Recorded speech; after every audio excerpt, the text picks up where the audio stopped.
What's up, everybody? Good morning. Good morning. Good morning. Saturday what a wonderful day. Yeah, it's the best time of the week, Nice. right? How's everybody doing? Everybody got their coffee filled? Did you get a refill? Awesome. I did. I had to make more coffee. I almost came back late. That's all it took you to make more? Yeah, I Oh, didn't you're realize quick, we drank so much Your already. take-up machine was quick. Jeez. Those things, man, they pump that coffee out pretty quick. No. don't they? It's like a Keurig on steroids. So it's the pot, but it's inside the machine. So you just hit God. You guys got to look up the Cuisinart.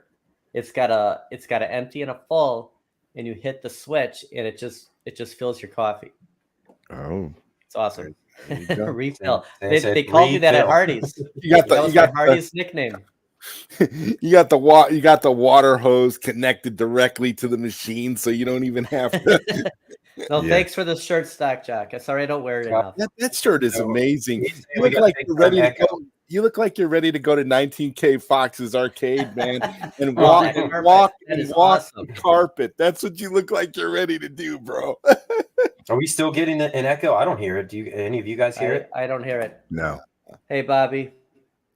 Hey, Evu Tox. in the chat and Toxin. Yes. Bobby was So up if you early guys this hear an morning echo- again. Yeah, Yeah, I have he's the on- I he's have on the break. Sounds fine. I have to me. the what is it called? The Keurig, and Yeah. you think everything's gonna go quick because you put the pot in and everything, you just close the thing down, right? Wow, doesn't You it just throw it in. it's gotta do that? It's got to And then do all all of a that sudden- grinding. Yeah. Oh no! All of a sudden, it just drips out, like and you're like, you got to be kidding me! Come on, I got to get going. Okay. False alarm on the echo. All right, don't worry, Stock Jock. That's okay. Anytime you guys hear anything like that, definitely let us know because it sounded good on our end. So, if you guys could tell by the thumbnail, going way back this time to the early days of the home console gaming. I'm big on the NES, Super NES, all that stuff, because that's kind of like what I grew up with. But I also have a fond memory to the Atari 2600. So I figured it might be kind of fun to look back at the second generation. And I don't know if you guys knew this, they have all these things broke down into generations of, they have all these consoles lumped together. So like technically the Nintendo that's your third generation. Your Super Nintendo, Sega Genesis, that generation is your fourth generation. So the generation we're going to look at is the second, and it started with the Atari. Now, I would imagine, and I'm not 100% sure on this, the first generation, I think, is like what we were talking the other night, like the Pong machine, like your very, very, very first ones ever. I believe it was. Yep. I mean, you could still play that today. I mean, who doesn't want to play Pawn right now? Yeah. I mean, it's two lines and Arcade One Up monetized Pong again. They brought it back. Yeah. Anything to make a couple bucks. Guys, if the head-to-head or that pub tables goes for like $1.99, I mean, who's buying it in the chat? Like, definitely. Are you buying it, Phil? Yes, I'm gonna give a list in the next video of like 4 to 5 cabinets that I'm gonna write down before things just go crazy, and that's one of them. I don't know where I'd put it, but the game lineup's great on this. You'd put it right there, right between where your TV. Yeah, just like a coffee table or like a side table, right? That is a recliner right there. So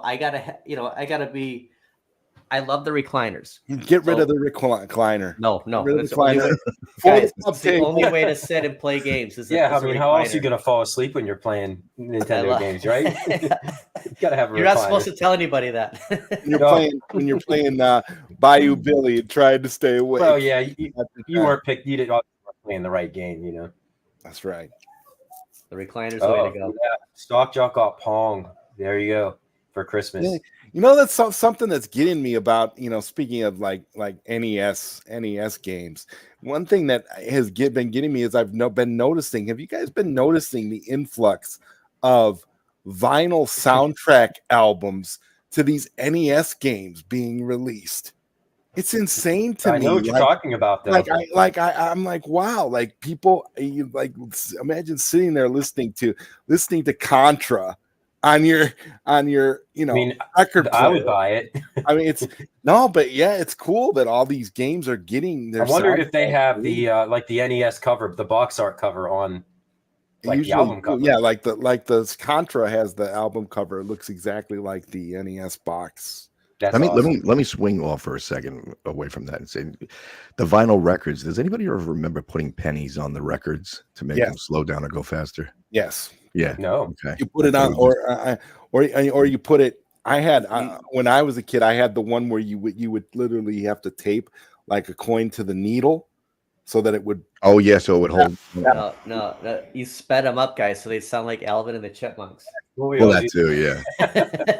Well, you ran them backwards because what was the songs that they said they had satanic messages? Is it like Pink Floyd or something? Helter Skelter by the Beatles. All the hidden messages in the Beatles album about Paul McCartney being. I thought it was Aerosmith too at one point too. I'm not sure. Oh my god. I had TV game, I had switches for football, tennis, etc.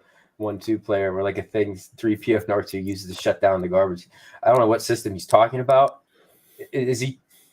It sounds like the Atari, but because it had all those micro switches on it. All those switches. So as I started to say earlier, the Atari, that was my first, like the first video game experience that I can remember was the Atari, because my dad had one, and this is even before the NES ever came out. And so do a little, I still have it right here.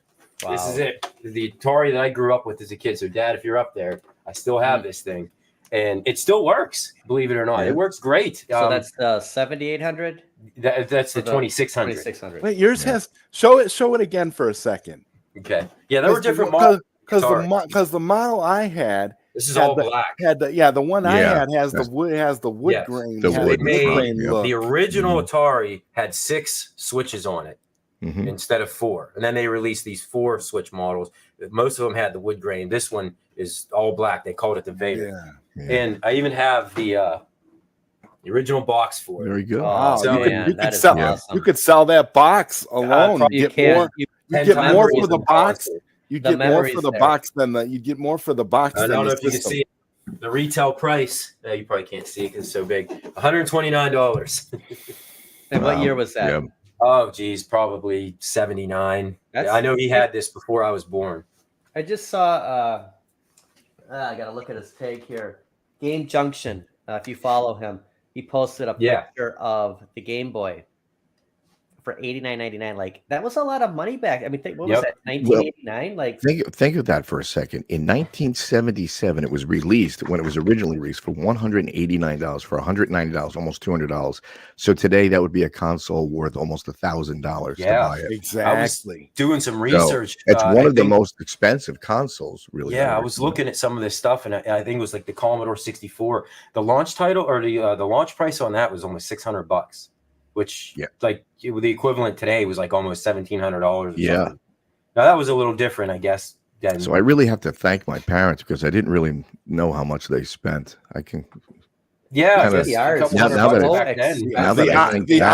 irony of it. Yeah. Yeah. It's like, wow. Because when you're a kid, you just get these things and you're like, oh, thanks a lot. But you no don't really realize how much. whatsoever. No. I mean, you look at all these games for Atari, you could pick up that at Costco, guys. You could get 200. You could get all these games. Like, there's so much value there. There is, and the Atari gets trashed on a lot because there were some really bad games. Which we'll get into. That Kohl's cash. Jesse, you got it. What's up, buddy? Yeah, nice logo. Oh my gosh, you got to give us your Kohl's story before the show. Yeah. I thought of you the whole time I was there last night. Were you afraid they weren't going to take your Kohl's cash? No, I was just laughing because I'm like pushing the Kohl's cash. Like, guys, like it's 10 for every 50. It's just like thinking of your story. Yeah, and I spent like 2 or 3 hours in your previous walk and talk, Phil. They're slipping for one day. No, but that's what they're going to do for Black Friday. So it's just that's what I'm saying. Like, put it off unless you have Kohl's cash to spend right now. Don't buy anything yet. Yeah. So to get back into the Atari, I'm gonna try to pull something up here. Probably the most infamous game on the system. I think you guys probably know where I'm going with this one. And it to date, because I said I was doing some research on it, is their their best-selling game to date. Sold over 8 million copies for the system. And, of course, it's Pac-Man. Yep. I'm imagining everybody has played this, right? Is that loud as hell? Yeah, but oh, God, it sounds just as annoying as I remember. Wow. Yep. Is it extremely loud? Or is that just in my headset? It's loud, but we could all turn the volume a little loud if we want. Is it? It I don't adds know how to to the control video, the volume on it. The, But yeah, you know what? just that annoying, ear-piercing sound. Yeah. We got this as kids, and my mother became addicted to it. She would never get mine off too, Jesse. Yeah. Mine was an expert. This was her favorite game until Miss Pac-Man. You know, what was funny to watch that was I would watch my mother go into the living room, get down on her knees, and get into the and then turn the Atari on by herself and start playing Pac-Man. I always thought that was the weirdest thing. Like, look at mom go, you know? It was so insane. That's exactly what would happen. You like, you know, because in your head you think your mom's like really old, but she was probably, I don't know what, in her 30s in her at that 30s point, at the time. Yeah. Like my dad said that to me the other day because we were talking because I was telling him that they're releasing a new version of the Atari 2600. And he said, well, gee, I don't know if I would be interested in going back and revisiting something I played in my 20s and 30s in my 70s. No, what are you talking about? We all are. My mom comes over here. She's 80 years old. She still plays Pac-Man, still plays Asteroids. That's awesome. Yeah. That's cool. But this is like, yeah, this brings back memories. Just looking at this board. I remember it was very hard at one point by me to get the Pac-Man cartridge. And I remember vividly my father getting on the phone. Yeah, it was hard to get. So my father got on the phone and he had the big giant phone book, right? And he's looking through the phone book to try and find dealers that sold these video games.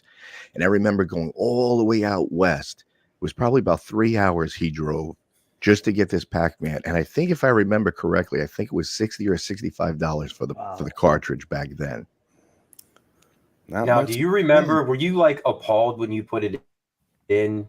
Because like I told you guys earlier, this is my first ever experience to Pac-Man right here. And if MJ would be the same, because we were a little older for the Pac-Man rush, you know? So we didn't really play it in the arcades. Yeah, even as a little kid, I remember being let down by the look you had, right? Yeah, I remember being like everything is different. Like everything is different.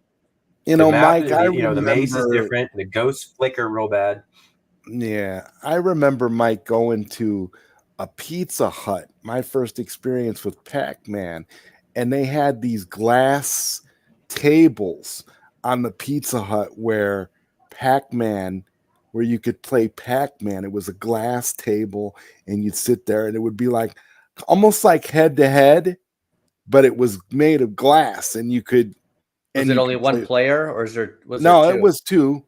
You could do head to head, but it was glass, and it was at a Pizza Hut back in the day. I remember, and that was my first experience playing Pac-Man before the 2600. I just remember it as a really, really young, one of my earliest video game memories of Pac-Man. So yeah, this obviously it sold well, but yeah, I feel like it was a lot of people were mad about it. I know there was a lot of returns, and if you what was the most returned game? It might be this, probably E.T. I think it was E.T. I'm thinking it's E.T. too. Yeah. Which yeah, remember guys, Angry Video Game Nerd made an entire film, a feature film about E.T. Yeah. How the landfills that were filled up with just that game by itself. Yeah, well, Pac-Man was with it. That was another game that was buried in landfills because they had so many copies. And I guess word must have got out pretty quick that it was a bad. What the hell is this? You know? Yeah, I remember getting that for Christmas too, and oh my god, it was bad. You just kept falling into the pits. You just couldn't get out of them. E.T. Yeah, that's all you did. This is the best part of the game right here. It starts off so promising.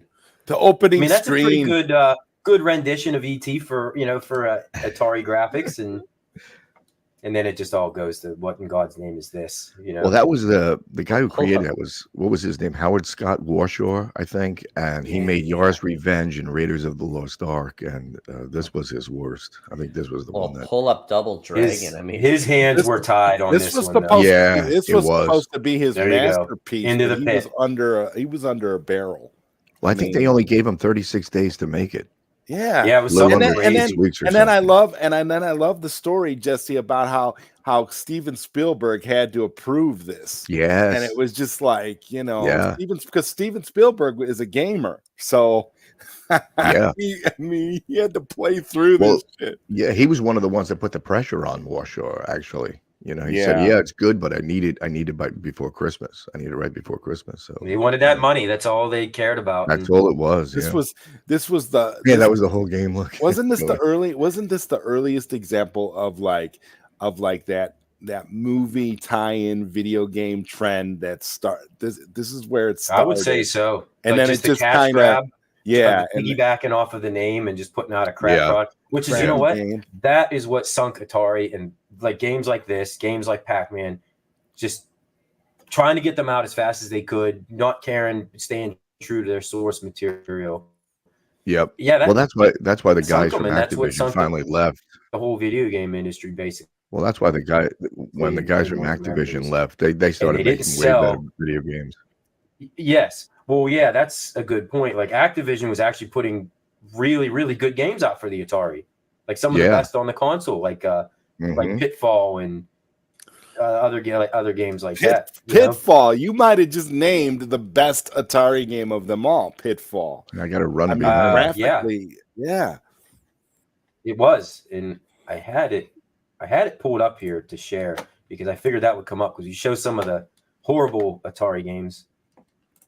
I mean, got to show one of the good ones, right? Yeah, this one I played for, oh my God, so long. Yeah, like this It is just was widely regarded as one of the replayable. best. It just was fun.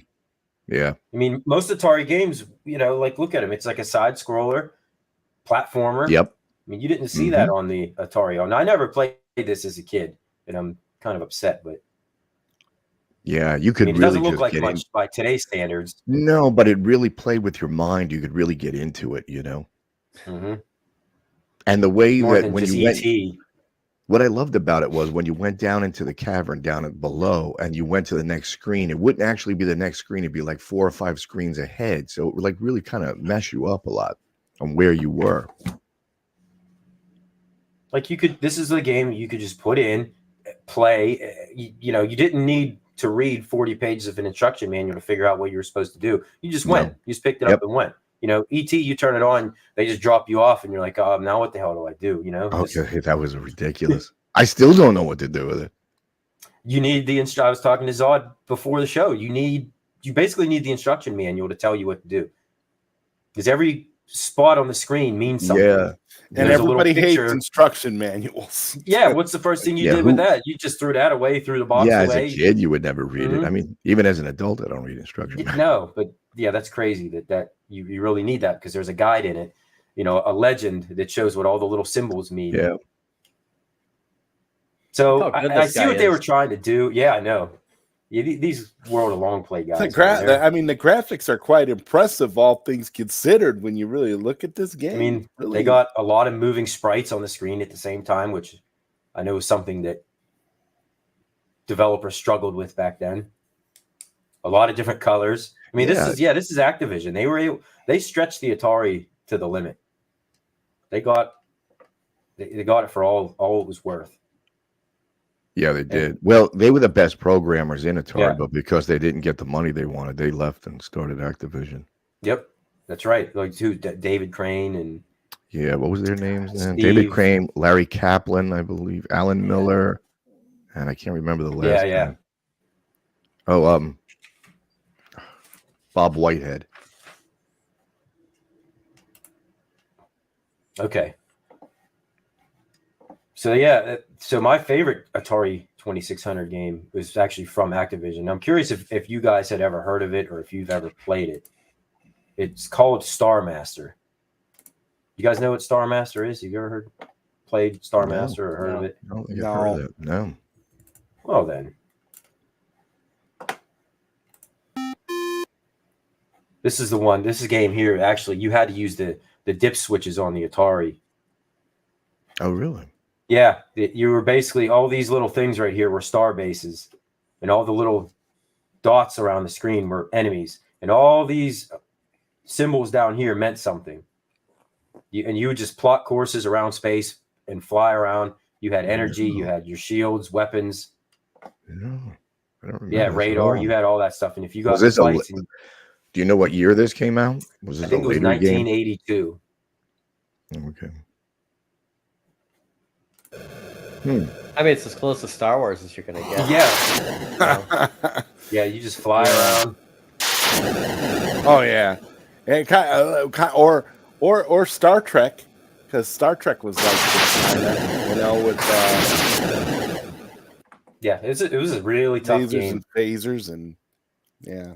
Yep, and you would take damage and you would lose your systems, and then you'd have to go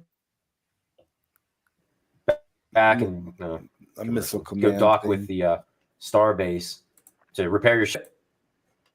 Very cool. Hey, you know what? One thing Yeah, I found when I it was was pretty much ahead of its time. One thing I found when I was a kid, I was playing Space Invaders, right? And it was kind of wrong to do, but I found that if you check the on and off button, I don't know if anybody else knows this. If you do, let me know if you know it. If you take the on and off button, you flick the on and off button really, really quick. You go off and on really quick.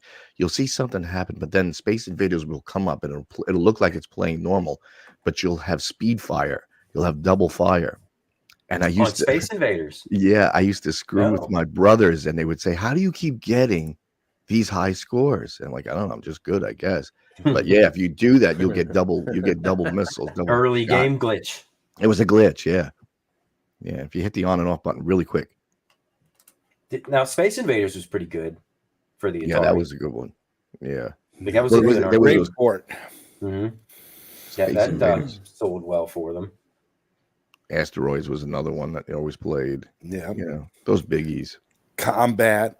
Was Combat was Combat a Pac-In game? It was. Yep. That's the one I remember getting. But then that one actually played really well. That was that might have been the first game that they ever made. Yeah, it was the Pac-In game. What the tanks, the airplanes. Oh yeah, your brothers are really mad for cheating 40 years. I never told them. They still don't know. You know, because when they would go to play, I would say, "Well, let me reset it for you," and I would shut it off. I go, "Oh my god, I hit that!" Let me reset and I'd put it back. I never told them to this day.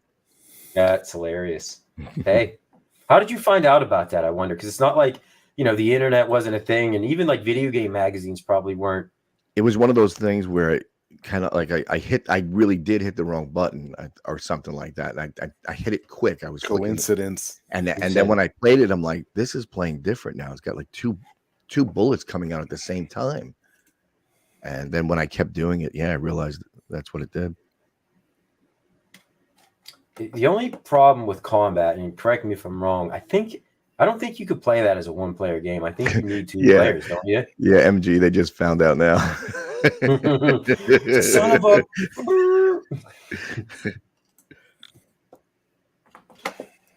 So, other than the Atari, which was kind of like the big one back then, like what were some of the other console games that you guys played? Like, there are other ones. A lot of them are a lot more obscure. I put a poll up there, and I think, what did I list? The ColecoVision, the IntelliVision, the Commodore 64. Yeah, my probably neighbors like the big ones, right? My neighbors had ColecoVision, and my favorite game on ColecoVision was Gyrus. See, I don't think I've ever played any one of those systems at all. Yeah, I did like you, Joe.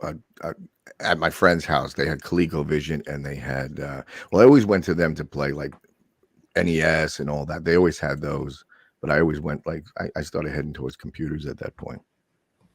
Yeah, I think they're the games that they had Gyrus, they had Popeye, and they had, what was the other one? They had a couple different ones, but for me, none of those systems really resonated because, again, I didn't actually have them. I'd have to go somewhere else to play them, and really, Yeah, well, so here's the Yeah. Just an odd controller, huh? Phone. And it doesn't look like the cable from the system to the controller is very long either. Yeah, it could stretch out pretty far. Yeah, I remember sitting on. Yeah, I remember sitting on the floor in my friend's house. Yeah, we pulled that thing out pretty far. I mean, so you see this? I don't know if you can see my screen the way I'm. This expansion module interface. So I learned something this morning that Coleco made an expansion that allowed it to play Atari 2600 games. Really? Now imagine that. Like I'm just visioning that, like taking your system and letting it play games from your like direct competitor. You know, just look at it like that. Atari was mad about that. Yeah, like, well, I mean, imagine like Sony doing that to Microsoft, right? You know what I mean? Like, now you put this chip in your PlayStation, you could play Xbox games on. There would be lawsuits like you wouldn't even. As soon as the thought entered your mind, you'd get sued. You know? Well, there were lawsuits a lot going on back then. Was there? Yeah, yeah. I mean, something like that is like that's egregious. They allowed it to play. And here's the thing that's really going to get you.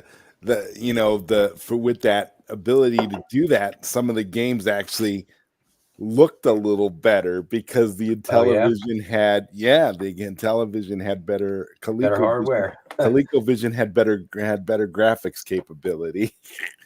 Yeah, actually, Atari went after Activision just for that reason, that they didn't want them making games, but it went to court, and court actually said no.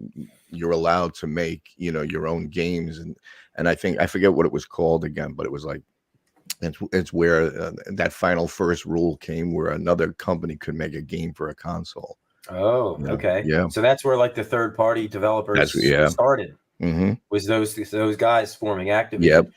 So even after they left, obviously they were making games for the console. Because what was the reasoning for them? They weren't. Atari wasn't allowing them to. They wouldn't give them credit. They wouldn't they wouldn't put their names on the games, and they wouldn't pay them the money that they wanted. I feel like that one kind of backfired for them, huh? Mm-hmm, it did. Yeah, that did. So yeah, I never really played the ColecoVision, and this is another one that the IntelliVision, the IntelliVision. It's not easy to say. I mean, that thing just screams 70s right there. And that's first video game console that I played Frogger on. I remember that my uncle had that. Like, what is this? Like some sort of little disc? Like a touchpad almost. Yeah, it was like your joystick. I think it did move a little bit. You can go up and down. The first D-pad. Yeah, right. That thing was awesome. Yeah, it was like a D-pad kind of. Trying to think what this look. Yeah, it looks like an old house phone or something like that. But I'll tell you what, those were better controllers than the Atari. Remember the Atari controllers? They were like really just plastic. And they were stiff. Yeah, stiff plastic that was joysticks would wear out. That you had to fight with to play. And I remember a friend of mine was took the coating off of the joystick. And would play it with just the plastic with the white plastic. I did too. Yeah, I tried fixing the control pad that was under it one time, because the bubbles. If you ever took it apart, there's little bubbles that the joystick kind of touches. That's how it makes the control. But those bubbles go flat after a while, and then that's where you lose your control. It doesn't work. I probably have like 12 Atari 2600 controllers in there, and I think 2 of them work. When I sold one of my Atari, quality packed in, I just gave this dude. I'm like, here, I have like 8 controllers. You want them? Like, they don't work. Like, 8 controllers. Here you go. Like, and the same with the paddle controllers. Those things were notorious for failing. And I mean, when I sold one of these Ataris that I picked up at a flea market, so I picked one up. I found it was a milk crate full of Atari controllers, everything. It was like heavy dust. The guy's like, it was been sitting in my garage for 40 years. Paid him $25 for it. Came home, cleaned it up, worked perfect. Really? And I ended up selling it for like $100. And then I just threw in all these broken controllers. And I told the dude they were broke. I'm like, you could possibly fix them if you want, but I just don't have the time. Oh, you know what game I love? The paddles. The paddles on the Atari was Night Driver. Anybody remember that game? Night Driver, yeah, that was one of my favorites. I love that. I love that game. That game had great graphics too, Jesse. For the time. A black screen with just the pylons coming at and you. That artwork on the cartridge, man. Wow. The artwork on the cartridges, just like on the Atari video games in the arcades, the artwork was always gorgeous looking. You were like, oh, Yeah, they always had like top of the line artists designing. Yeah. Yeah. But then when you play the game, it's like that's not what the artwork looks like. Exactly. Yep. Yeah. Except for the artwork sells you on the fantasy Yeah. to get you to buy the cartridge. Exactly. If you think about the Activision, they're one of the few. They didn't do that. They actually used screen or like game art on their covers. Yeah, that's true. Never thought of that. And, yeah, well, Atari was the best for the best art. They did like Zod said. I mean, they have like they hired artists. I think there's an Atari games art book that has all the art from all the cartridges from back at. Oh, really? Yeah. I think there is. Yeah. Like a coffee table book. Like a coffee table book that. Oh, that actually would be pretty cool. Yeah, art of the Atari cartridges. But Night Driver was fantastic. What's another game? That was awesome. Kaboom. You remember Kaboom? That was another paddle game. Yep. That was an Activision title. I think there was only a couple. There was like Breakout, Kaboom, Night Driver, and Warlords used you remember you ever play Warlords? Warlords that used the paddle. Yep. Yeah. Yeah, I can't think of anything else off the top of my head. Atari. Circus Atari. Oh yeah, I forgot about that. Yeah. You're on the like teeter totter thing, and you're going in the air, and you're you know. That's kind of like what was that other game in the arcades where you were the clown on the unicycle, and you had to pop a balloon on your head? What was that called again? I don't remember that. Isn't it just called Clowns? No. Anybody know in the chat? Yeah, you were on a unicycle and you had a pin on your head, and you just had to roll the trackball to try and. And then Pac-Man came down. They actually had to put Pac-Man in there.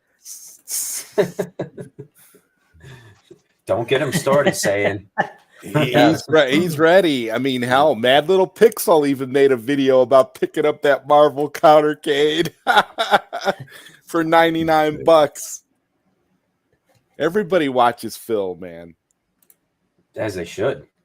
Hey, yeah, especially this time of year. I mean, and I want to give credit. Big ED posted that comment. Like, I wouldn't have seen that. I was going to Target regardless, but he saved me $50. Big ED posted a comment, but you promoted. I know.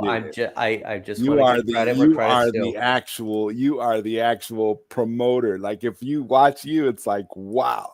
You get hyped up. You're like, oh my god, I can get this countercade for $99. I'm creating FOMO, guys. You got to be careful. I know. Yeah, be careful. Get control of yourself, guys. Get control of yourself. Ralphie got it. Yeah, is that the game you're talking about, Jesse? Circus Charlie. No. Oh, I have it right here. I'll show it to you. Go ahead. Yeah. Let's see. Stockjack said the Coleco actually had a home computer called the Atom. I feel like I knew of this. Do you have Pitfall behind you, Jesse? Yes. Nice. Oh yeah, it's on the Mortal Kombat. Perfectly appropriate. Yeah. Yeah, it was one of the games I wanted to showcase because it was. Look how good Kung Fu Masters looks behind him. Mm-hmm. Okay, I have it up now. Oh, you do? Okay. Yeah, Kickman. That's what it was. Oh, and it's a Midway game. Now, that's not creepy. No, yeah, that guy. See, he got a cereal commercial. Oh my gosh! So you would just go back and forth, and then they said, well, how can we get Pac-Man involved in this? And then they just throw him down from the top. Yeah, we gotta wait for Pac-Man. Yeah, I know. I feel like they didn't acquire the license to Pac-Man. They just. Oh, wait, who made this? You said Midway. So yeah, they have Pac-Man. Yeah, there was no. I've never seen this game, but yeah, that's the idea to integrate Pac-Man into everything. So much money, Maybe that's where Arcade One Up got it from. I played it a few times. It's actually kind of a fun game. See, and then you have a button, and then you have to kick the balloons if it goes down past your hat there. Oh, they didn't show Pac-Man. Oh, there he is. Here he comes. He's coming down. So you have to And it's the avoid same- Pac-Man. Yeah, you don't blow Pac-Man up. Yeah, I kind of forget now. Oh, you're collecting. Oh, yeah, I think you. Yeah, watch this. Yeah, he eats them. Oh. And you get Nice. bonus. It would have been Yep. cool if Actually, the game looks kind of cool. that would be cool if Pac-Man bit the clown's head off. That would be, and blood just started squirting up. The first Fatality. fatality. Yeah. Oh no. Pac-Man flies Yeah. away. Should be called acid trip. You didn't know Pac-Man could fly? Yeah, Pac-Man did so great in sales that can you imagine they decided, well, we gotta get Pac-Man in here somehow. Has nothing to do with it, but He's got to make cameos This galore. yeah. Yeah. This is. I mean, it's kind of like a Tetris style of a game, right? Dr. Mario, like that style. Yeah, looking at it, you'd say, "Oh man, it's cheesy." But when you play it, especially on the And actual you're cabinet, using a trackball. You're saying. yeah. Load this up I've on the Act games. Never seen it, but I could see this being one of those games where you get into and It gets addictive. next thing you know, you look at it and it's 2 hours later. Yep. This is a title iArcade should have got. That's actually a great point. You're spot on. That would have been perfect for But that. it did well. Console. And Papa Brad would have used Wikipedia to make his video about it and talking about how great it was. Oh yeah. So here I want to pull up a Banger. A bang. of course it would have been right. Gee. Totally. An iArcade classic. AAA title. So we had a good conversation about this the other night, and this is a system again that I'm not too familiar with, but I'm sure I know a couple of you guys are. Oh, of course. The old Commodore Yeah. 64, and you know they made a mini version of this just recently Yes. Yes. I that did. I wanted to get. They made like a full size keyboard version like this, and then there was also a mini version. And the best part about it was you could add your own games to it too, and have that. Yeah, I never played it, but I whole- wanted to get it. You know, I'm like, I relive that got it. whole Commodore 64 experience, Jesse. Oh my! I was absolutely addicted to this. Oh yeah, I it was really great. was. I Now, became did it come with a Greatest monitor? Is that a greatest dumb computer question? of all time. Like, did it come with a monitor, or did you just I had plug it it into hooked the up. TV? I No, had you had to hooked put it up on your with TV. Okay, Yeah, so this was what came. It just was that right there. Yep. You got And then the you had- keyboard. and I had the disk drive. And your cartridges or whatever it was, game It was a cards. disk drive. Yeah. Well, you could have the data set. Which Oh, was that's a- right. Which That's right. was It was the floppy disk, right? well, you could have the floppy disk drive, but then you could have the data set, which would be just a what do you call it? Tape tape deck. cassette tape. And you'd put them in, and it would be like when you were loading up the game, it would say "press play on tape," and you'd. Mhm. Oh, this is That's the what- one that had the cassette tapes. The cassette tape came first, and then later on they came out with the big giant floppy disk drive. And in all honesty, Jesse, I always thought the cassettes were the better method than the floppies, because there was always issues with the floppies. Like, Kind of, yeah, but it took so long to load, though. Yeah. Remember what you had to do? You had to keep the counter on the cassette. Like if let's say you loaded a game and it went from counter 000 to 250, you had to always rewind it back to that to find your game or whatever your program was. And then if you had another one, you would have to start at a 250 and continue to whatever the number was. So that it took a little long. it took a little long, but then again, loading up the games through the floppy disks were problematic. Yeah, there'd be days where you would load up a game and it would run great. And then the next day you would go to load, you'd have friends over, you'd go to load it, and you couldn't load it to save your life. Well, it's funny you said your friends, because you know what my friends would do when they came over? They would touch the little magnetic area where you're not supposed to. Oh my God. And that would screw the disc up. If you touch that, you couldn't touch it, Oh yeah. So that's what started my OCD. I wouldn't let nobody touch it. Wouldn't let nobody touch it. Like I'll put it in. Listen, I'm gonna put it in. I'll load up Commando. You Yeah. just sit here. Sit and wait for a second. Just slow your roll until it comes up. So what were some of the big games? What were some of the bangers for this one? I mean, I'm sure they had a lot of arcade ports. Probably a lot of similar games that they had on all the systems at the time. One that I remember was Impossible Mission. If anybody remembers that. Oh yeah. At the beginning, he said, "Stay a while, stay forever." What's up, Tommy V? It was like the first spoken game. Tommy. Yeah, it was a lot of fun. There was a game on there, a survival horror game on the Commodore 64. I don't know if maybe you might remember this one, Jesse. Beyond Forbidden Forest, where you'd be a guy and you'd be going through the forest. It had. Wait, that was the text. Was that the text one or? No, this was actual graphics. You'd go through the forest, and you had weapons on you, and you'd be attacked by like giant like tarantula spiders, monsters, and the music was incredible. You might want to look this one up, Mike. Beyond Forbidden Forest. The music alone in this game. The music alone in this game was fantastic on the Commodore 64. That's a game that they should put out a vinyl soundtrack for because it had such great music. At that time, the 64 had a really good sound chip in there. So it did, they always did have pretty good music for the most part. And we had like, I mean, I don't know about you, Jesse, but I remember getting, I remember I got the very first John Madden football.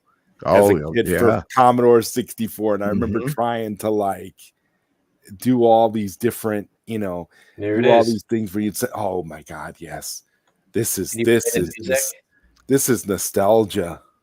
Never seen this before. No, I've never either, and I've played. You have the sound turned down, Mike? I do. Let me unmute it.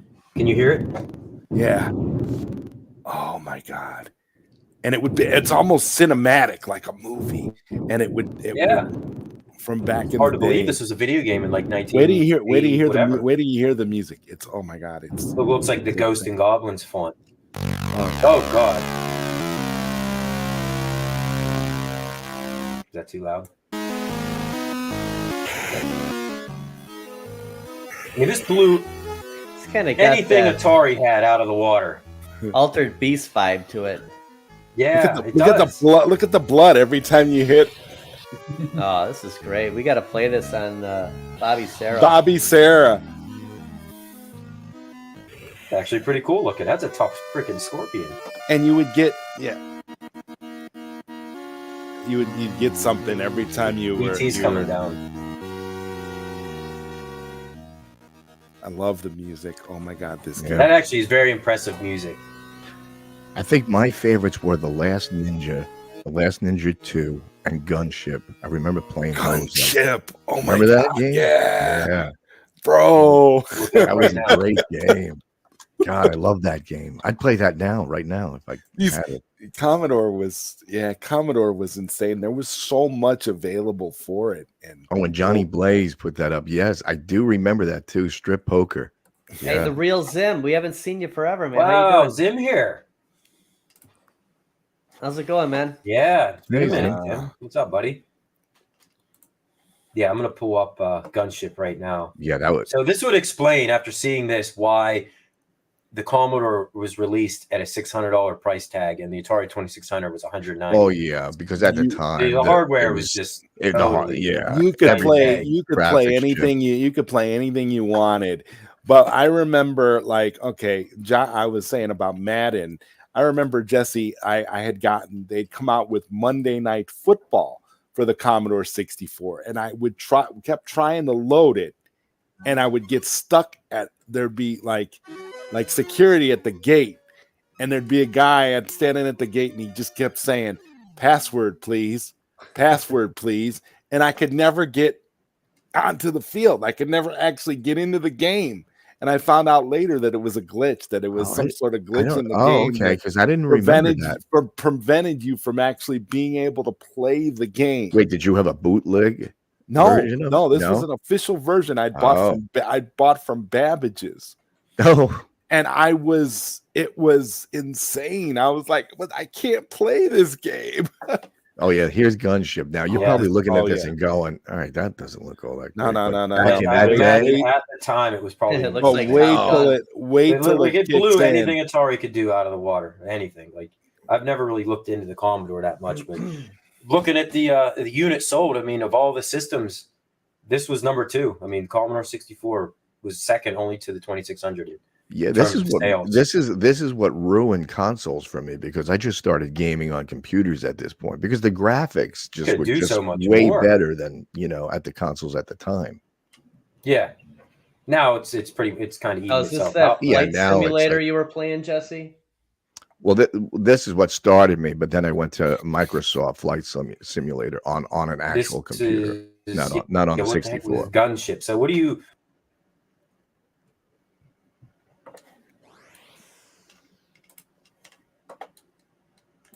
Yeah, we were just immersed in this. This and what was another one? Sid Meier's Pirates. I think my brother was I into remember that. one. You remember I that? one? I mean, the Yeah, graphics cool. was good on that one too. I played War Games, which the graphics kind of stuck. That was kind of like a missile command. Well, you know what the funny thing about War Games was? It was very simplistic.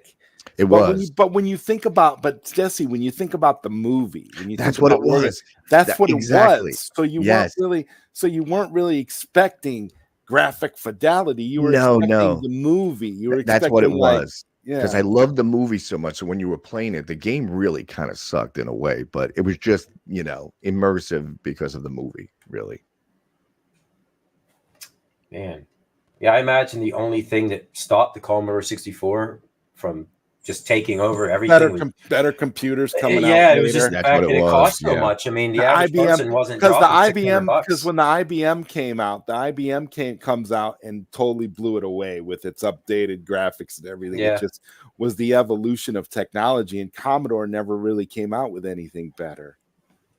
They This is what I try and tell my daughter a lot, and my nephew especially because he's really young.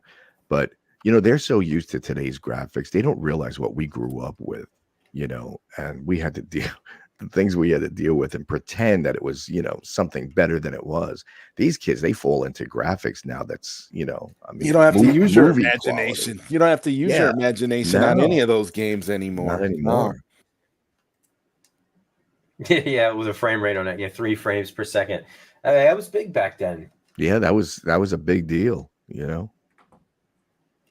All right, so before we hit a commercial, I know we're running pretty late, but that's okay. Pull up Bruce Lee on the Commodore 64. Oh, yeah. That's a game you should check out. He's Yeah. just like a black stick figure. Yeah.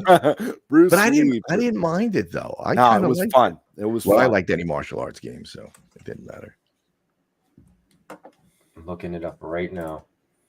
And then you're gonna want to pull up Nightmare on Elm Street on Commodore 64 too. That's another one. Yeah, people crapped on Bruce Lee, but the game, but I thought it was pretty good. I like the ER Kung Fu too.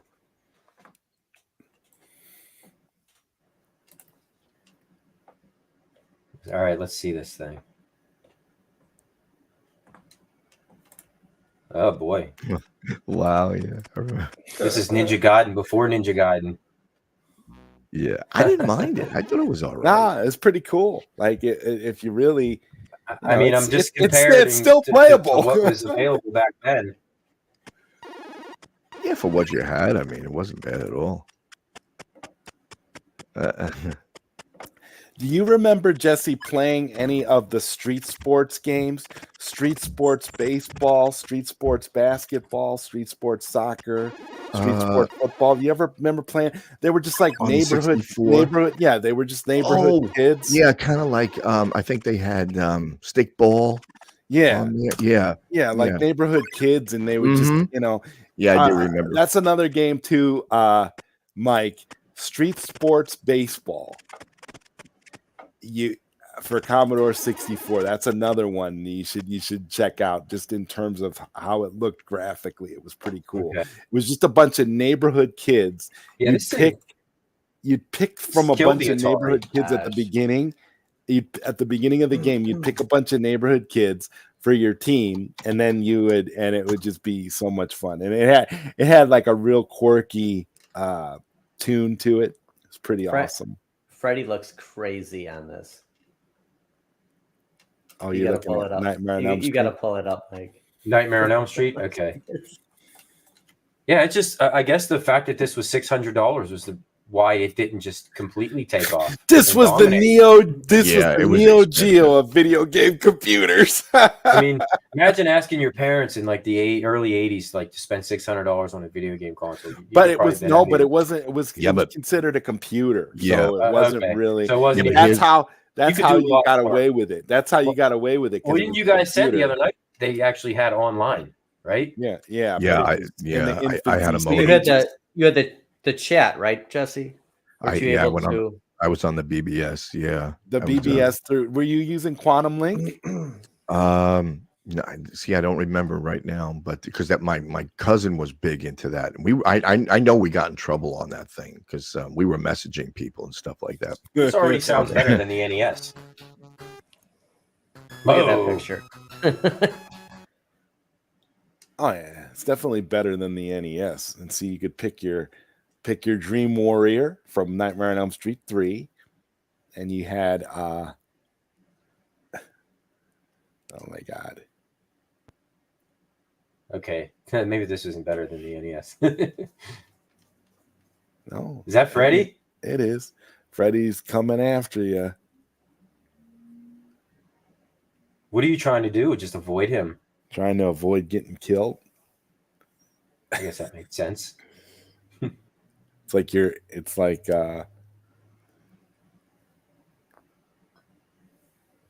Is there a sound? Oh, you found Freddy's house.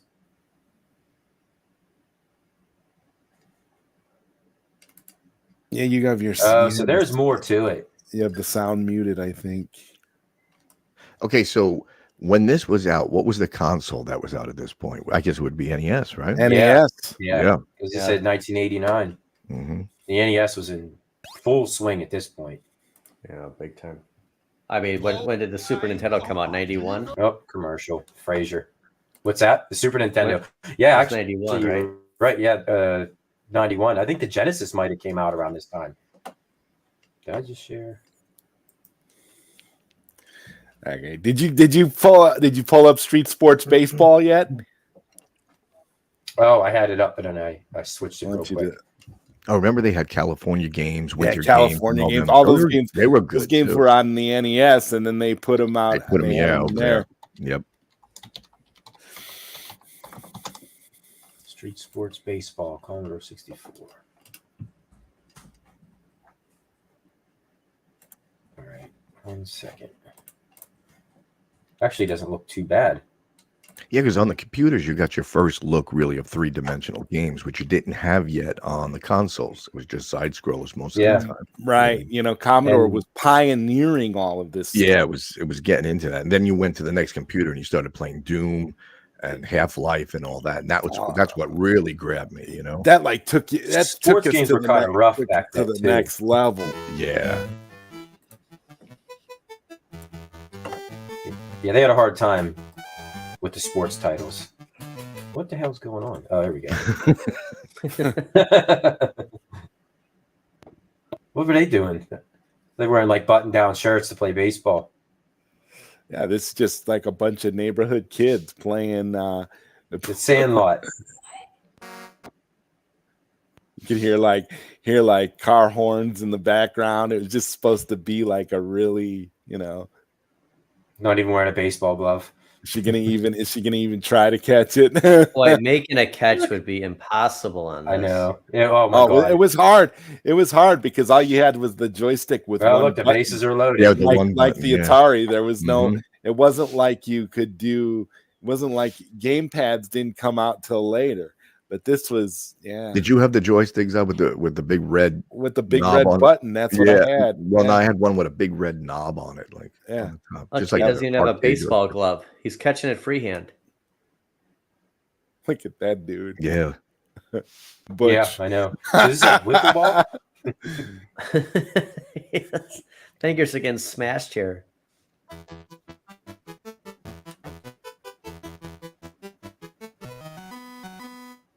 Guy got some sort of Jordan Forge visor on. Dude, look at that mohawk. Yeah. This was totally 80s. I love this game. Man. That dude looks like that Brad dude looks like console kits to me. Console kits, hit that. The profile shot of him, yeah, it looks like console kits. Now, as soon as you Strike see out. these, though, it brings back memories, though. Just You're out. Oh yeah, there she is, Dana. She could hit. I remember Dana. Dana could hit the ball, man. Oh my god. Oh, out at the plate. That's awesome. Yeah, good stuff.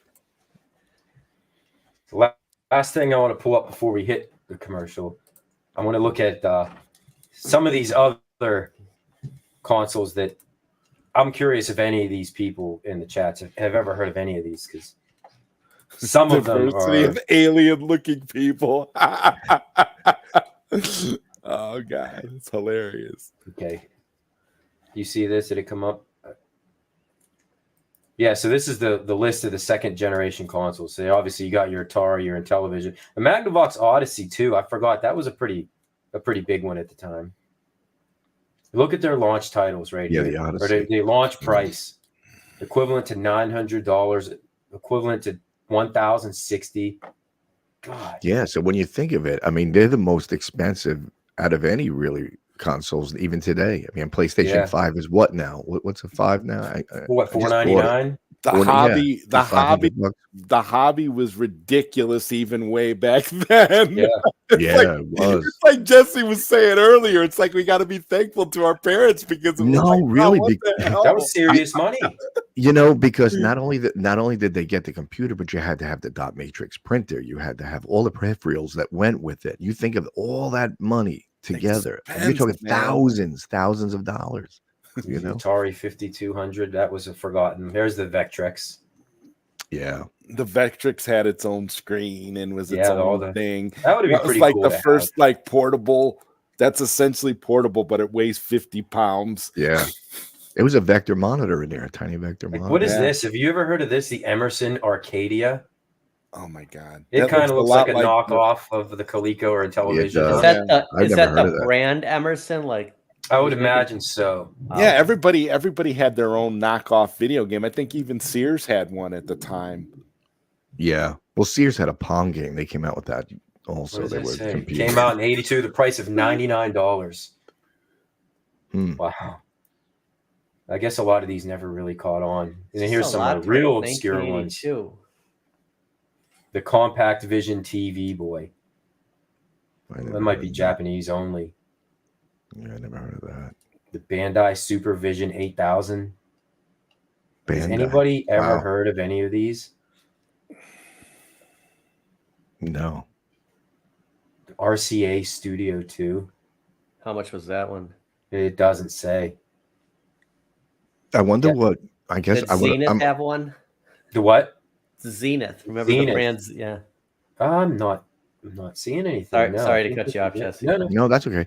I'm just wondering if Bandai, the one, I'm assuming that was when Bandai had Namco and Bandai Namco. I wonder if they had a Pac-Man for that thing. The Bandai Supervision. I don't know.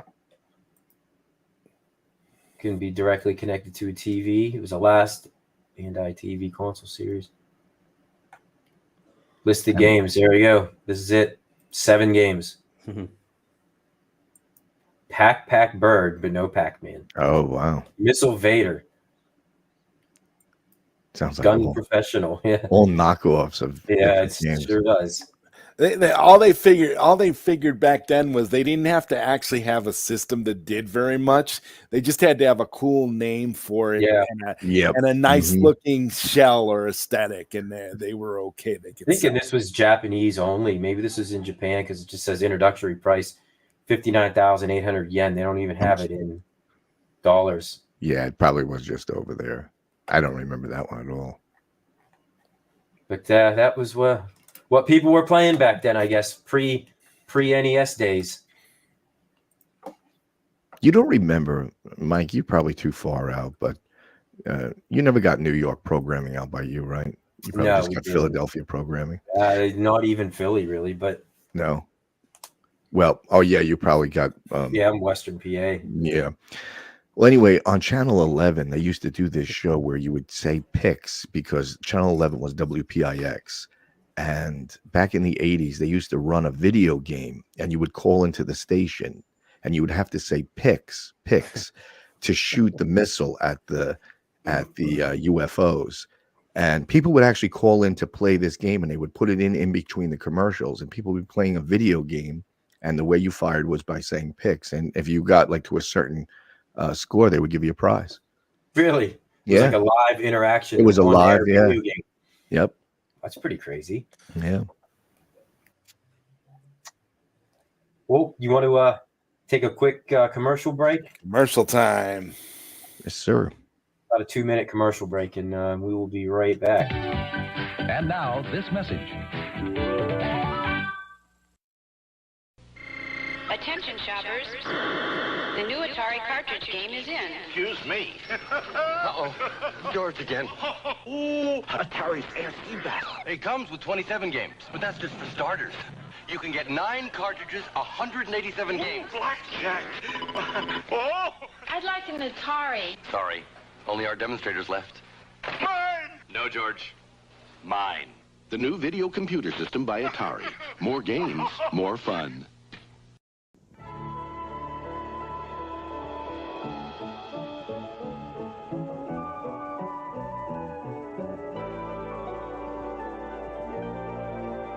Only from Atari. Made especially for systems from Atari. The video game that lets you help E.T. get home. Just in time for Christmas. Happy holidays. Now, Pac-Man isn't just a game you play. It's a crispy corn cereal that's coming your way. New Pac-Man. Chop, delicious. They're sticky and flaky. And pinky and fly.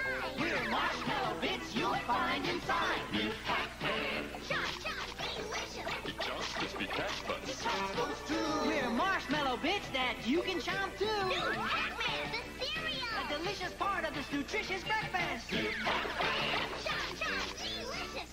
Hello, everybody. This is Mark Summers. I'm the man known for being the enthusiastic host of Nickelodeon's Double Dare. If you are watching Nostalgia Power, you are likely old enough to remember me. I'm totally the greatest 80s game show host of all time. I'm not even exaggerating. Just ask the bad guy Mike Worley, Jester Tester, Zod Writer, and the king of walk and talks and nostalgic trivia PD7. It doesn't get any better than me. I am a true icon. Remember this, people? Getting slimed is always a good thing, and that's what she said. Hey!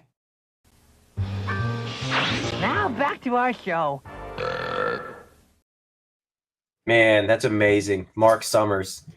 Wow. Double Dare. I mean, it was like you actually got him to cut a promo. Yeah. It was very impressive. That's the big secret, right? You guys think I'm using AI software, but I'm actually reaching out to my connections to get people to actually cut promos for us. That was such a great show, though. Double Dare. Oh yeah. I think as a kid, man, how many of us here? I've been watching it. I've been watching it all week because a lot of the old episodes are on Paramount Plus, and you can watch them all. And it's nice to go back and rewatch some of that stuff. And it's like. It was like technically a kid's version of Jeopardy, and it's like all the questions. It's kind like, of, yeah. I'm sitting here like, I know this because if you grew up during that time period, or you know a lot about that time period, you'll have fun watching the show. Yep, I remember watching that all the time as a kid and go, man, I would love to. Like, I know I could do that. I know I could win that. Yeah, win some sweet vacation to Hawaii or something like that. And how much of that was edible? Like. In that race, like how much whipped cream and chocolate syrup? Yeah, I know. What was that the green sludge when they'd have to go underneath and swim through it? What was that actually made of? I was always trying to figure out what that was. Was that just like it was edible? I know it was edible. Okay, so it had to be something that it was okay to eat in your eyes or whatever. Yeah, because I remember Steven Spielberg was on there and they slimed him and he put his tongue out and he ate it. So They So had like to- corn definitely starch edible. with like sugar or something. probably some kind of like a Jello or something. It Yeah. was like they had to make it Gelatin. edible because you're constantly getting your No, face. it's in it, all and over it's- your Yeah. face. Yeah, it couldn't Yeah. have anything that's I going to mean- hurt you if it got into your eyes. I or always, ears. I always think because I have a Well, they did have goggles on. and I have peanut true, they allergies, did. so I always wondered about that kind of thing. What about if that wasn't a you had thing like back an then. if you had like an No, allergy they didn't to care like about that, peanuts though. or something? Like would they use like you'd be screwed jumping Yeah, through like, having an Joseph's allergic over there reaction. swelling up like a balloon. We don't Swelling know up what's like a going on with him. balloon, and it'd be the end. I'd be like, holy cow, my head Just would throw 'em explode in at the end of throw the 'em in show. wheelbarrow. And Yeah, throw him out. Get another kid out here. Speaking of slime, do you remember that toy slime came in a bucket? I There was remember- so many different Yeah, I'm options to imagining, get like- slime. The right, like 25-cent Ghostbusters. capsule. The ectoplasm or whatever they called it, and they used to. It's probably the same stuff, I'm guessing. Well, then right? they had ooze. Yeah, Yeah, for- I remember different than slime, and then they made one where it had worms in it and everything. But the problem with it was, I dropped it on my parents' carpet, and you couldn't get it out. Oh yeah, It wouldn't come out at all. I remember that. Oh man, that was a I mean, mess. to this day, like what a mess. Like, I know. did you guys know that Double Dare would film? They would film 5 episodes of that show per day. really? Nope. That would be insane. Like he would have to. That's why I always wonder why is Mark Summers always talking so fast, trying to move Absurd. things along so quickly with like literally no, like he never missed a beat. Yeah, he was jazzed up a lot, wasn't he? Up Like, a lot. It's like yeah, he was. I figure he did a lot of coke before. I was the going to say he must have did a lot of lines in between. because You remember that soda jolt, right? Like, Yeah, yeah. He ate a tub of slime. so But he does the was audience doing have to lines. stay? Does the audience have to stay for all 5 of those shows? You then? would, I think that because they would have different audience members, so I Yeah. think it would be, They just but shuffled it them in was, and but out. they would shuffle people in and out because it was 5 shows, and they would, and he I mean, yeah, he had to have been doing lines, Jesse, That was 100%, Universal, Yeah, because Florida, he wasn't really- it? Yeah, I think so. Universal. Yep. So like, because he was yeah, moving, he would move, he was moving like a crack addict, like he, Yeah, he like was. it was insane. Like was. but I, it puts it into context when you find out that they filmed 5 episodes per day. You realize, oh It makes yeah, sense. now it makes sense why No why, downtime. why it all Yeah. seems so rushed. Because we got to get these kids out of here. Come on, get through the obstacle course. We got the next batch to do today. Mark Summers just wanted to go home. He's like, Yeah, but "Listen, actually, I mean, I don't think anybody could have done it better than him, though. I don't No, think anybody could have had that no, energy. that was like the him, best you know? game show. Like was that great. and American Gladiators were like the two Yeah. favorite. Oh, I love that show. Yeah. yeah. Nickelodeon had Yeah, they killed it. not like what it was. Like you can't do that on television. You had Double Dare. It was a great channel. That's Yeah, what the that slime was. The slime was actually liquid jello. That's what it was. That's Started what it like looked like. It chicken. was like was. gelatin or something. Yeah. Yeah. And then they turned it into like a shampoo and a soap, so you could have the slime, in the shower and whatever. And they were giving it away as consolation prizes with bubble gum for kids that lost on the show. Imagine losing on Double Dare, going home with those bogus prizes. Like a $5 prize. You're like, A month's supply of bubble yum. Like, oh my God, wow. Yeah, right. I'm out of here. This is ridiculous. Ralphie's right. I don't think Universal bought them till like 90, 91, going on 86. So yeah, Nickelodeon had their own set in Florida. Nickelodeon Studios. Wow, Toxin, the There you go. vanilla pudding. It was vanilla pudding in that version. just I'm colored wondering green. if that's the updated version, but because they had an updated version. 2000, right? 2018, like just recently, they had an updated version that they did, and Mark Summers hosted that too. That's also on Well, that might be Paramount true. Plus. Yeah, because there was one part where you had to slide through the stuff, and it was all kind of like white, like a white creamy thing. So yeah, probably what it is. I hate vanilla pudding. Oh my God. Tapioca. That's not a treat. Come on. Tapioca. No, oh my god. That's like And vomit imagine inducing. green tapioca to make it even Ew. more like what cute. is that in that? Mm. What are those bumps? What are those bumps? Curdle pudding. Phil, it's dripping down your arm, bro. One of those bumps. That's not supposed to be in there. Oh man. Pudding was so fun as a kid. Like you go to a buffet, right? They'd always have the chocolate pudding, like by the salad bar. Like it's not a true buffet without that pudding. It's a big old thing of pudding. Yeah, but then it would get the skin over it because it'd be like. I yeah, remember, yeah. remember in Seinfeld when Yeah. when George would cut the pudding singles. Oh man.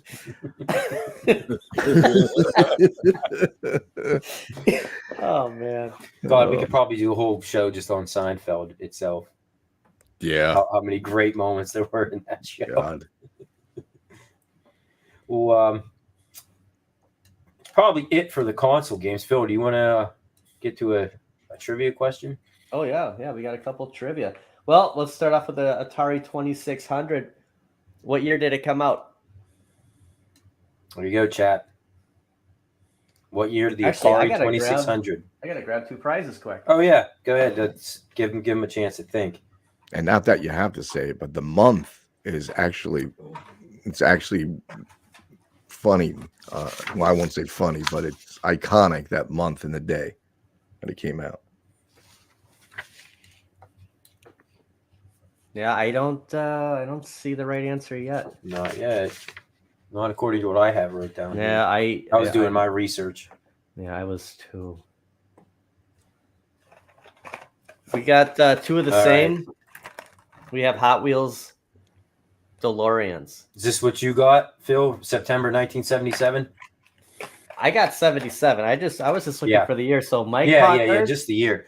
Yeah. We'll send you a DeLorean Hot Wheels. Could you just email me your, just in case I don't have it, could you please email me your the address? Saying got the year wrong. So Jesse, is that what you were referring to? It came out on 9/11. Yeah. Yeah. Saying he had the year wrong, saying I think he did it on purpose though. I did not realize that it came out on September 11th, 1977. Yeah. Get an Atari for $200. Play Combat as long as you have a friend. You can play Combat. All right, this one. Yeah. This is a fun one. We were talking about this a couple of nights ago. We were handing out. This is a rare Atari 2600 cartridge. It was made by the Coca-Cola Corporation. It's basically a clone of the classic game Space Invaders, except instead of the usual invaders, it has the word Pepsi going across the screen, followed by one invader. What's the name of that game? This is one here that might require some Googling, guys. It's a fun-looking game. I never even knew this existed.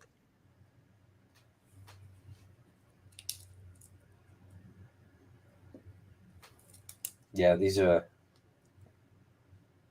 games here, they're incredibly hard to find. I'll give 4 multiple choice. Okay, let's do that. Music Machine, Air Raid, Video Life, or Pepsi Invaders. Hold on, we got one. Guess who? MG. Okay. You gotta give me your address. Because now there's like 16 things. Phil has all this stuff. He doesn't know what to do with it. Phil's gonna have to literally send you a box with a bunch of stuff in it now because Coke wins. Actually, I think that was there were a few different names. It was like Coke wins, Pepsi. Come on, Invaders, MG, you gotta. Like but we'll give MG credit for that one. I'm messaging you. MG says, you were close. Soda Invaders. He said, "Woo, I never win."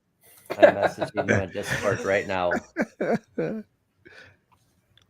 MG, you better just give us your address, or we're just going to start sending these to a random house in Washington, D.C. To White House. So send it to the. There's a mysterious brown package sitting out front, Mr. President. That would go well. Yeah. Don't worry, it's just the Pepsi invaders. All right, I just messaged you on Discord, MG. He was so loud celebrating he missed the second question. That's all right. That was a tough one. It was, but it was a fun one because I mean, Pepsi invaders. Yeah, That's crazy. Like, how did they knew that game? How did they get the licensing on that one? It'd be I like having a don't know if McDonald's they Burger did. King game. I think if I remember, that game was part of like some sort of a promotional giveaway. I think. I'm sure. But Yeah, how are I they think even that's allowed? how How they are did they it. even allowed to use the Pepsi name? Well, I guess maybe because they weren't making money on it. I don't know. Remember But that burger? again, remember like- that? I'm sorry, Mike. Go ahead. No, go ahead. No, remember that Burger King game that they had on like the Xbox and that? Yeah. You guys remember that? That was the creepiest looking thing I've ever seen in my life. Well, they make the cane look so. That's not selling me to go there. Like the guy's creepy. But Remember those commercials in the early 2000s? They need to make a Hardee's video game with Phil as the main character, and he's trying to film a Hardee's video. Yeah, the manager's chasing you down. No filming in here. Yeah. No, he's trying to find a good sale. Snake King. Yes. Oh God, Sneak that's King, so, yes. that's so creepy. It is the creepiest Yeah, that guy's game. creepy. So here's And it's just a horrific game. I might have to go to Burger King today. Anyone else thinking Whoppers? Oh, don't get me going that again. does sound pretty good. Those chicken sandwiches. Oh, that is so bad. That's a Space Invaders. I mean, they just ripped it right off. Look, there's the Pepsi logo. They even have the on Pepsi top. logo as if that's as if Coca-Cola that's just legal. destroying Pepsi. Oh my God, There's the Wow, spaceship. how did they get away with that? so fun game. I mean, I don't know. Everything about this game is. I want to play they this ripped on the off. IR. Like I want to said, play this think on the it was a IRcade. guy. On the promotional. iArcade. Oh my gosh, it's another banger. Triple A title. Yeah, I want to. Yep. I want to see Papa Brad do a review on this game. Look at this game. That is banger. the Pepsi Invaders. Nobody, I never heard of that. The guy I watched on YouTube was doing a video. Refill. Yeah, I'm pretty sure that was have part to of do it. Part of a giveaway. It was like a yeah. That would be the name of it. That'd You know be the what? name of the game. We should do a foodie walk and talk, and we'll call it refill. And we'll go to fun places. We'll go to Shake Shack and Burger King and Hardee's. I think you're onto something with that one. We'll see who chases you out. You can film or not. Yeah. Be doing this outside in December. And you got to get somebody on film yelling at you, "Get out of here!" You can't film in Well, you here. know what? I was watching your video last night, Phil, and I was thinking you bent down under a shelf to look at that one counter cage. No, that was one of those carts. Those like somebody ordered it online. That's what I meant. So I thought to myself, it would be funny, like if it was a skit where you went and you actually took a countercade out of somebody's cart as they're walking by just to do the review on it. I almost picked it. I was afraid they were going to yell at me like somebody ordered. I had confirmation on my way out. If you saw, I got a shot of it again, and I asked the representative. They're pulling stuff, and they said, "Yeah, somebody bought it online." I'm like, imagine how ticked you'd be. Yeah, you go, really. Where's my Miss Pac-Man counter cake? I mean, for a second, Phil, I thought that was your cart, and then I was like, "Oh no, that's not Phil's cart." The marquee doesn't light up on that. I thought it did, and Todd, Nerd Lounge Master 84, See you, Ralphie. See you, Ralphie. Said it doesn't, and actually, G.I. Joel bought both of them yesterday. He already had Marvel superheroes. How it's hard to pass these deals up. Yeah, it is hard. I can't wait to see what they're going to be though on Black Friday. I'm curious to see how. Well, far I they're know. gonna go down. I'm just surprised. Usually, Target, like it's just like they $15, never give you anything. $15 countercades on Black Friday. Oh, man. It's gonna be like huge Kohl's Cash and Amazon money and all that stuff. I mean, that's what the Cyber Monday will do the same thing. MG was able to pass them up. He said. Yeah, I heard you have a lot He of has arcades self-control. and boxes. Lots and lots of boxes. And stacks of Bobby Vu would be jealous. That'd be a good. I don't know. Contest. You've Who has seen Bobby more? Vu's place? I don't know if Bobby would be jealous. No. It's up for debate. Who has more arcades? That's a Bobby pretty or MG? solid inbox collection. I mean, he's onto something though. You know, look at all these NES games back there. If I had them all complete in box, you know how much money would be sitting there. Maybe that's what he's trying to do. Now, do you have an almost full NES collection, Mike? Almost.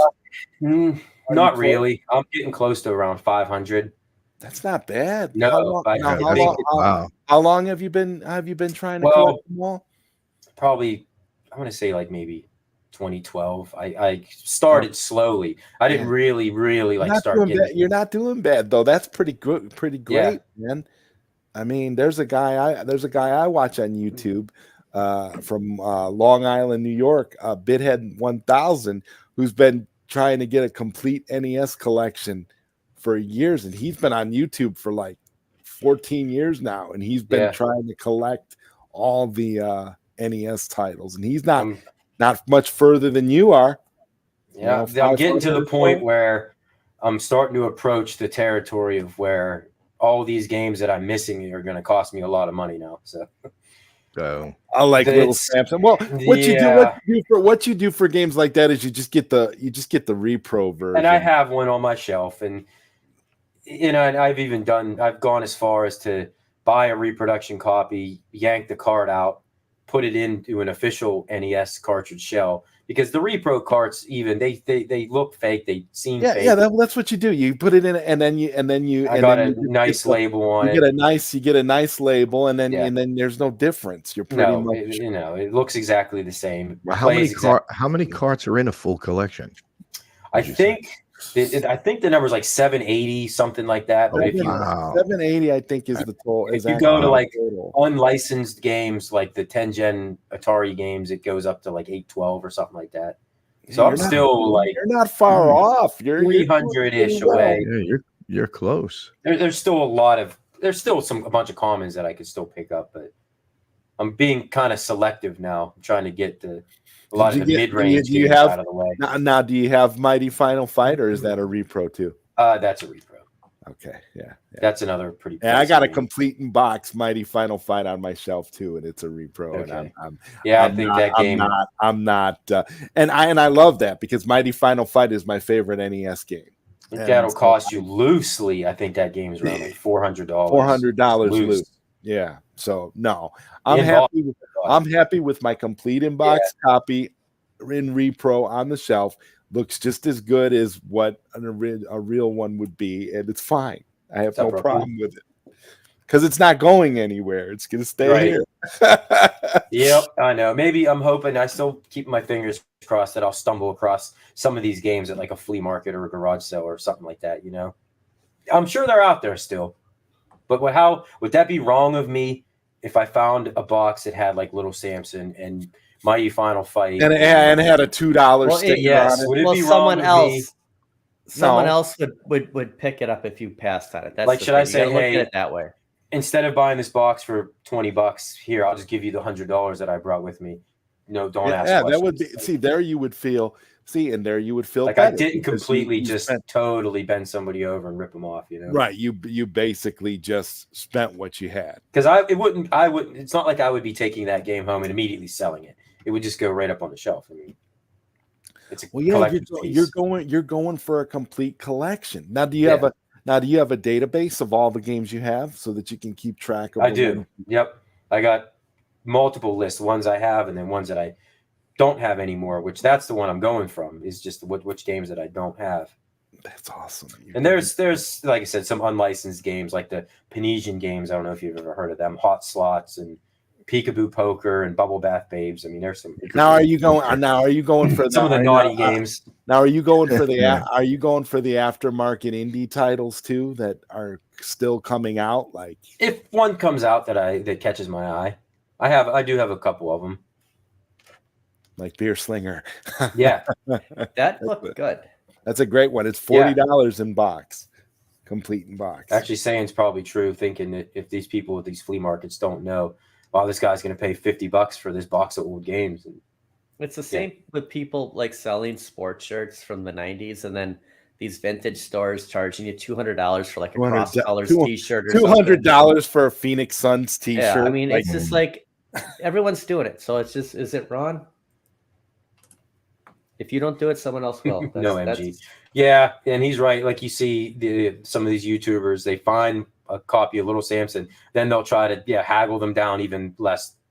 Like, meanwhile, the game goes for $2,000. People are making money on nostalgia. I mean, that's the thing. And us, we want it. And they're taking full advantage. People know that I feel like there's something to be said about that, though. If you're haggling somebody down to $10 on a Little Samson and you know it's worth that much, if you're not going to sell it and you're just going to keep it in your collection, it doesn't matter. Sure. It's only if you're gonna sell it, if that I think you're the scum of the earth. If you're haggling somebody down, and then you're gonna take this $10, get that extra $10 $10 just to go list it on eBay as soon as you get in your car.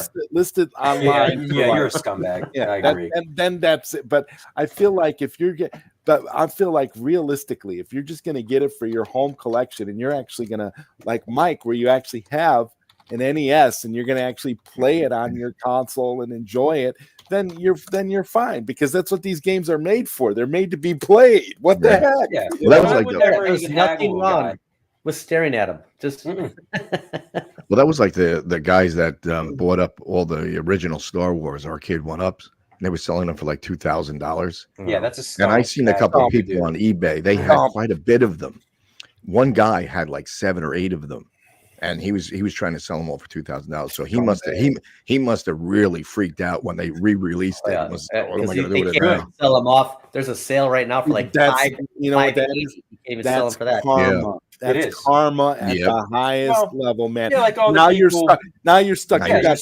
You got 17 Star Wars caps, and you can't do anything with them because they're not. I hope a bus crashes right into his garage. Yeah, really. Wipes them all out. Like at the very beginning of COVID, remember when you couldn't find toilet paper anywhere and everybody was buying it, and then they were trying to sell it for like $500 for roll of toilet paper. That had all that filled up his garage with toilet paper and was like selling it supplies, and he got in trouble, and he actually had to like pay back. He had to do something. He had to pay some of it back. Like he had stocked up on hand sanitizer too. He had it all marking it up like 200%, selling it on Amazon. Oh my God! I'm glad you had to eat all that. Made me happy. People are scum, dude. Like wow. It's I get it all the time. Like I see this cool stuff that comes out, and I'm like, oh, I want to go buy one. Instantly sold out.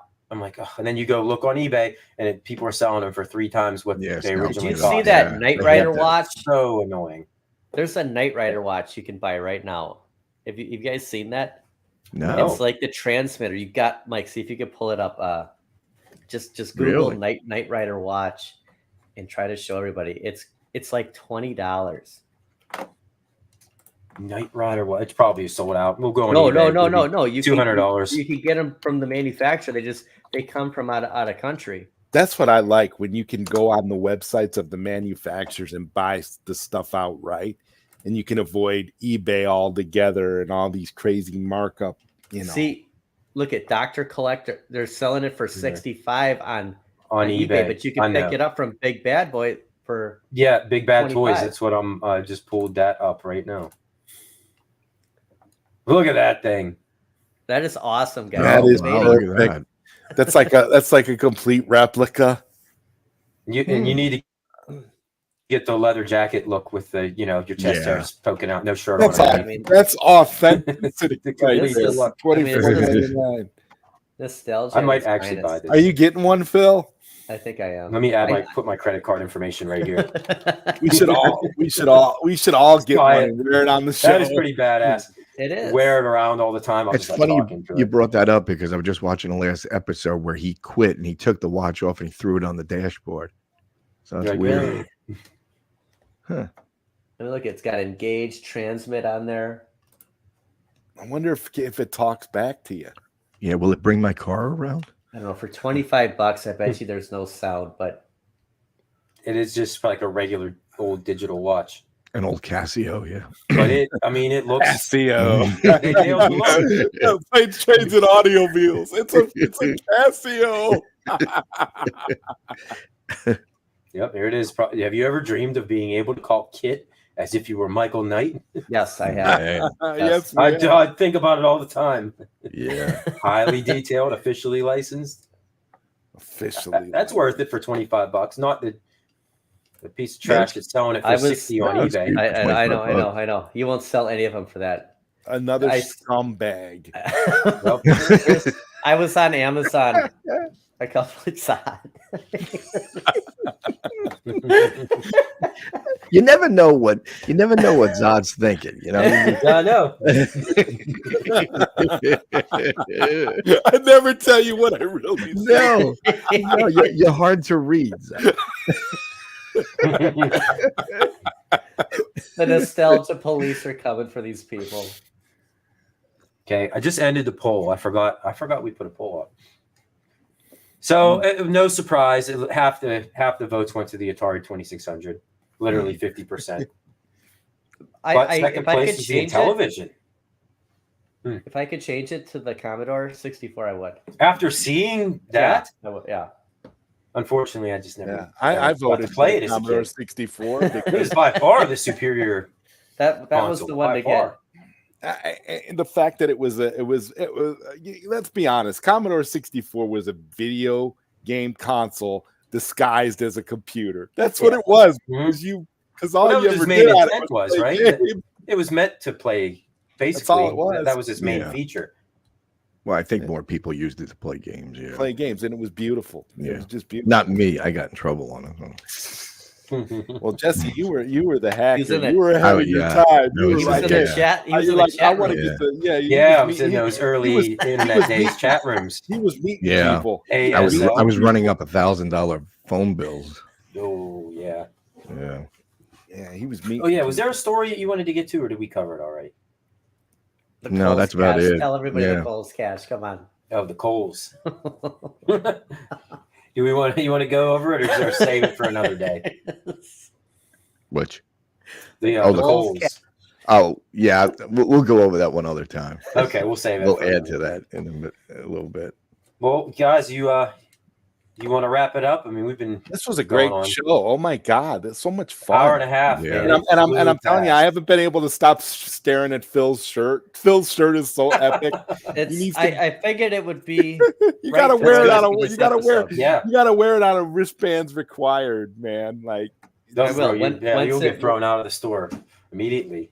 Once it warms up a little bit, because we are approaching.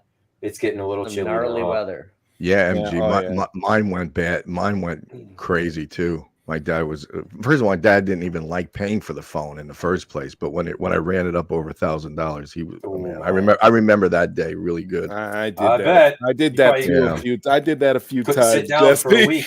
Yeah. Yeah, those were the days, man. Wow. All right, guys. Well, thank you all for getting up early with us, especially those guys on the West Coast. And yeah, really. Spending Saturday mornings now. It's almost Saturday afternoon, so it's time. The cartoons are ending, and time to get outside. Get ready for the day. Yes. Yep. What's everybody doing today? I got a family thing. So I'm going to be hanging out with my family the whole day and hanging out at my parents till tomorrow. So it's going to be a fun day. Looking forward to it. Staying overnight there? Yeah. Nice. How far away are they from you? Oh my God, they're pretty far. Almost an hour and a half. Is it closer to Wisconsin or? It's more. I would say it's closer, kind of like in the middle. I'd say. Yeah. You got Wisconsin and yeah. What are you guys up to? What are you guys gonna do? Oh, I got a very formal union banquet to attend to tonight. Cool. Really? Yeah, real like suit and tie kind of. Nice. The tuxedo's coming out. Yep. Buttoning up the fancy clothes. Beautiful. Dropping wear your Pac-Man tie, Mike.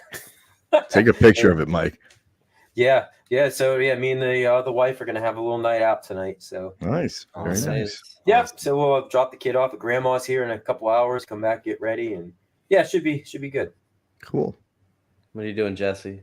Heading out to my mom's house. Yeah, we're gonna try and help her decorate for the holidays. You getting her one of you're gonna get her one of the casino cades. Yeah, I'm gonna bring it out. Hey, you know what? No, she's been here. She's played it already. I'm gonna get my parents that Atari, the Atari 2600, the plus. Good to see you, Zim. The My Arcade one. I don't know if I'm gonna get him the My Arcade one. I think I'm gonna get him the one that plays the actual cartridges. Oh, okay. Yeah, that's actually a good idea. My mom might like that too. Yeah, I might get her that. Yeah. It's like, I was thinking, man, what am I gonna get? What am I gonna get him this year? I'm gonna get him the Atari. I think they'll really like that. Yeah. I just want to see my mom play Pac-Man again. Yeah, really. Oh my God. I'm just like, that's like we totally share that memory, Jesse. I'm just like, one time, real quick, I know we're wrapping up, but one time I got up in the middle of the night. My mom was sitting on the living room floor, like playing Pac-Man on the Atari. I was like, unreal. This is unreal. Like, this is funny.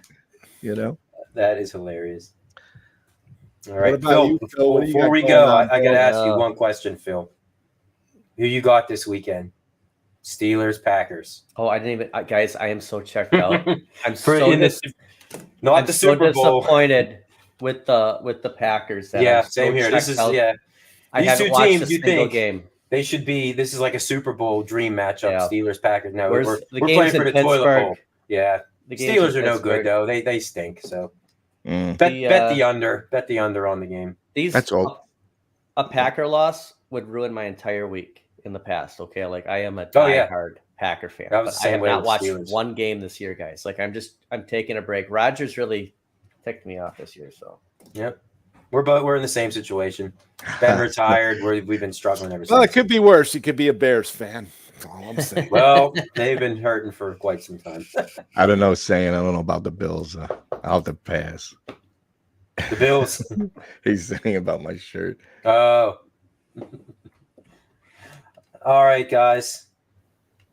Got some stuff to get to today. Everybody, thank you for joining us, and see you next Saturday, 10 a.m. Thanks for watching, Eastern, guys. 7 Pacific.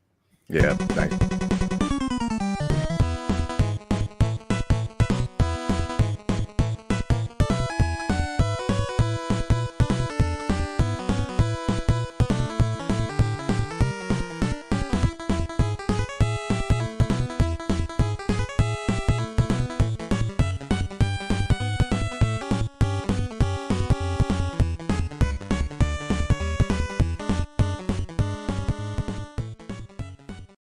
Sit, Ubu, sit. Good dog.